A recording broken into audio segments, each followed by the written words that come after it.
Fire safety officer का course करने के बाद आपको कितनी सैलरी मिलेगी? जी हाँ, आपने फायर सेफ्टी कोर्स किया, fire safety industrial fire safety आपने कोर्स किया, उसके बाद सैलरी कितनी मिलेगी? जब पहली बार आप एज ए फ्रेशर कैंडिडेट आप जाएंगे तो आपको कितनी सैलरी मिलेगी? इस तरह के क्वेश्चंस आप सबने पूछा है, तमाम स्टूडेंट्स ने पूछा है। तो dear students and my dear friends, मैं आज इस वीडियो में आपको ये बताऊंगा कि यदि आपने फायर सेफ्टी का कोर्स कर लिया है और आप जॉब की तैयारी में हैं, आप जॉब में जाना चाहते हैं, तो शुरुआती दौर में आपको कितनी सैलरी मिल सकती है एज ए फ्रेशर कैंडिडेट।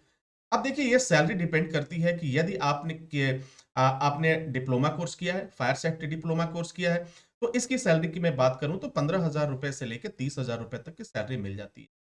अगर मैं एडवांस लेवल की कोर्स की बात करूं, अपने आपने जैसे एडीआईएस एडीआईएफएस इस तरह के एडवांस लेवल के कोर्स किया, तो इस कोर्स को करने के बाद आपको लगभग 30,000 रुपए से लेकर 60,000 रुपए तक की सैलरी आपको ऑफर हो सकता है एज ए फ्रेशर कैंडिडेट। थोड़ा सा और आगे बढ़ते हैं। अगर मैनेजमेंट लेवल का कोर्स आपने किया, तो मैनेजमेंट लेवल का कोर्स आपने किया, तो इसमें जो सैलरी आपको ऑफर होती है वो 60,000 रुपए से लेकर 90,000 तक, लाख सवा लाख रुपए तक की ऑफर होती है। थोड़ा सा और आगे बढ़ते हैं। अगर इंजीनियरिंग लेवल का आपने कोर्स किया, बैचलर कोर्स किया, तो इसमें जो आपकी सैलरी होती है, जाहिर सी बात ही होती है, लगभग 70-80 हजार से लेकर के और सवा लाख 1.5 लाख तक हो जाती है।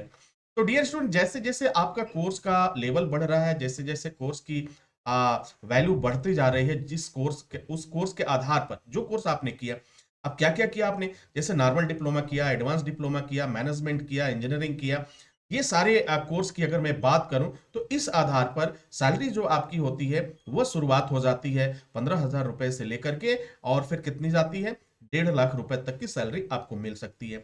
अब ये डिपेंड करता है कि आपने कौन सा कोर्स किया है, किस तरह का कोर्स किया है।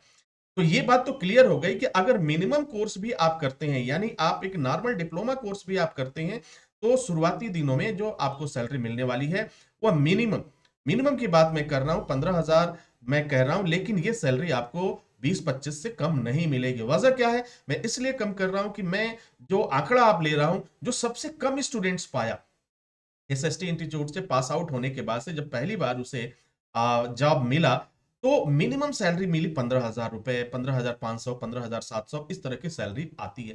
तो उस आधार पे मैं आपको बता रहा हूं कि ये सैलरी इतने से स्टार्ट हो जाती है और धीरे धीरे ये सैलरी बढ़ती जाती है और लाखों तक चली जाती है।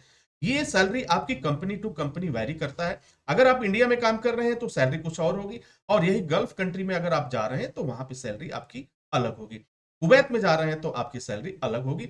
यानी ये डिफर करेगा। जो मिनिमम सैलरी मैंने बात किया, 15 की बात किया, तो इससे प्लस ही जाएगा, नीचे जाने का कोई सवाल ही नहीं पैदा होता है। तो आई होप कि आपको आपके प्रश्न का जवाब मिल गया होगा। ओके।